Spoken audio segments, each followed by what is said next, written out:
Welcome back to First Chapter Friday from the Alameda Free Library. I'm Miss Andy, and I'm going to read the first chapter of How to Find What You're Not Looking For by Veera Hiranandani. I'm going to read the front flap first. 12-year-old Ariel Goldberg's life feels like the moment right after the final guest leaves the party. It's the summer of 1967, and her big sister has eloped with a young man from India following Loving versus Virginia, the U.S. Supreme Court decision that says banning interracial marriage is unconstitutional in all 50 states.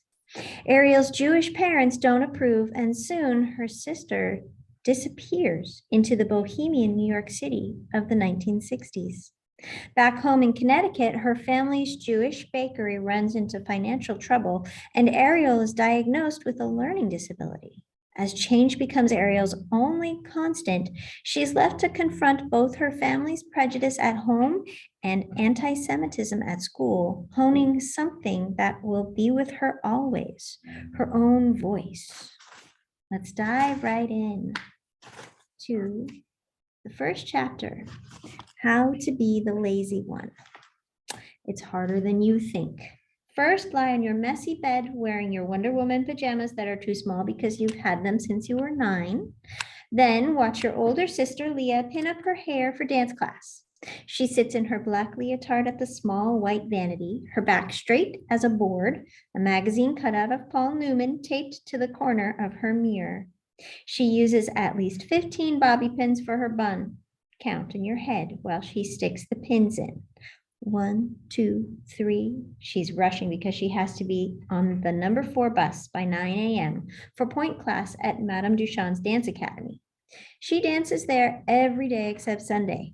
You're not even sure how she spends so much time at dance and still does well in school. Leah seems to do well at everything. Not you. You're the lazy one. You're just trying to keep up, but along with all the other things Leah does, she helps you keep up. 4, 5, 6. Ma wishes Leah didn't take dance class on Saturdays because of Shabbos, but Leah says it makes no sense for her not to dance if Ma and Daddy work all day at Gertie's, their bakery. Then Ma says Leah's right, and that maybe they should be more observant and not work on Saturdays. Daddy says the bakery wouldn't survive if they closed on Saturday in this town, and that's more important. They argue about the rules like that sometimes, how Jewish you're all supposed to be. 7, 8, 9. On pin 10, Leah suddenly stops and puts her hands over her face. Her shoulders start to shake. You lean forward in your bed, confused, to get a closer look. Leah hardly ever cries. You're the crier. It's the only way anyone pays attention to you. You cry when you're sad or mad or when you watch Lassie. Sometimes you even cry when you're extra happy. You get it from Daddy. He's a crier too. Leah manages to keep a smile on her face most of the time. If she's upset, she gets serious and walks away, her shoulders straight, her head held high. But today, on a warm Saturday in early June, as the sun tumbles through the window and the birds chirp and the smell of Ma's Sanka floats in through the bottom of the bedroom door, Leah sobs into her hands, and it terrifies you. Leah, you say, jumping out of bed and over to her side. Don't cry. What's the trouble? She turns to you. She picks up a tissue off the vanity, presses it to her eyes, then blows her nose. If I tell you a secret, will you promise to keep it forever? She says. Forever? Yes, forever, she says. It's the biggest secret I've ever had, and if you don't think you can promise, I won't say it. Keeping a secret is not your favorite thing to do. Secrets make your stomach hurt. You can count on one hand the secrets you've kept. You once took a report card out of the mailbox and hid it in your school bag for a week, but you got caught. Sometimes when you hang out with your friend Jane, you make it seem like you have other friends, but you don't. Occasionally, you steal cookies from Gertie's and keep them in a coffee can in your room. You've never had to keep a really big secret before, and certainly not forever. Leah's cheeks get blotchy and her eyes start to fill again with tears. Oh, please, she says, I have to tell someone, and I need it to be you.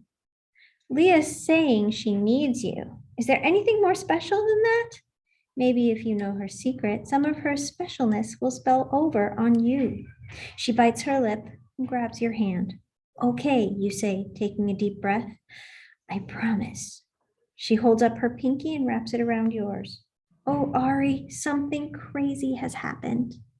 What? What's happened? A flush of sweat starts collecting on your top lip. I've fallen in love, she says. Your pinkies still linked together, her eyes still locked on yours. You let go of her pinky and take your hand away. You've fallen in love? How? With who? You say. She gets up and starts to pace a little, so you sit down on your bed. You want to give her room. I've never felt this way about anyone. It's like I can see my future, she says. She looks scared when she tells you this, and it makes you feel a little scared. You haven't known anyone in love before. You've watched the soap opera Days of Our Lives with Ma, and it doesn't look like much fun. It seems that people start having lots of problems when they fall in love.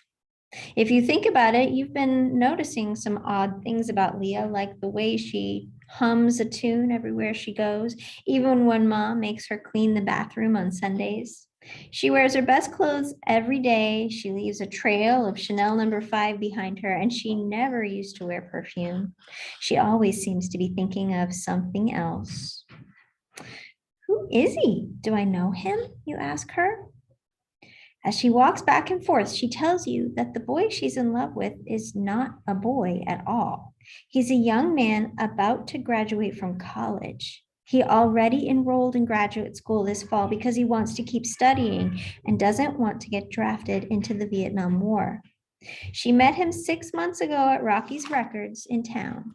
He's from India, but he lives here now and works at Rocky's after his classes because he loves music. And he wants to marry Leah.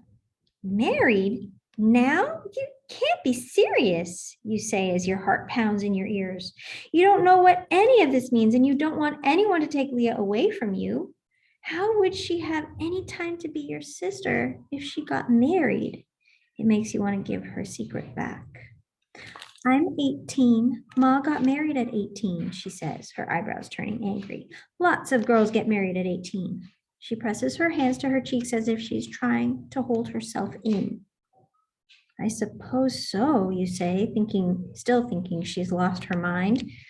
But it's true. You think of Betty Campbell and Donna Marino, 2 girls who got married right after high school. They had their pictures in the local paper, and they looked like the plastic dolls Daddy keeps at the bakery to put on top of wedding cakes. You remember feeling a little sorry for them, just going straight to the boring grown-up world with no in-between. You thought Leah wanted an in-between. When are you going to tell Ma and Daddy? You ask her. Leah shakes her head. Honestly, I can't even imagine it. I need more time. Remember, you can't utter a word. That this isn't just some silly crush on a boy. This is serious. You'll have to tell them eventually, you say. Leah doesn't reply. Are you really going to get married to a boy from India? Is he Jewish? He's not a boy, Leah says loudly, and anger washes over her face. She takes a deep breath. And of course he's not Jewish. Well, I don't know. He's Hindu, she continues in a smaller voice. I'm worried about what people will think if we get married. You nod slowly. Leah is the one who's supposed to follow the rules. It's no secret Ma and Daddy want her to go to college and marry someone Jewish. She already enrolled at Southern Connecticut State for the fall, though if it's anything like your own town, there won't be many Jewish boys there. Leah sits back down at the vanity. But I'm also worried about what will happen if we don't. I really love him, she says, and she starts to dab her face with her pink powder stuff, erasing the streaks her tears left on her cheeks. Sorry, I don't mean to be a drag. It's okay, you say, and go over to her. You put a hand on her shoulder. You'll figure it out. But what you really mean is that she'll figure out that she's not in love or thinking about marrying anyone. And I'm going to leave you with what it says on the back of the book. The world has many ways of spinning, many I don't understand. But love is not that hard to understand. Doesn't it just spin one way, one person toward another, without stopping? I can't wait to read the rest of this book. Please check it out from the Alameda Free Library and tune in next time to First Chapter Friday.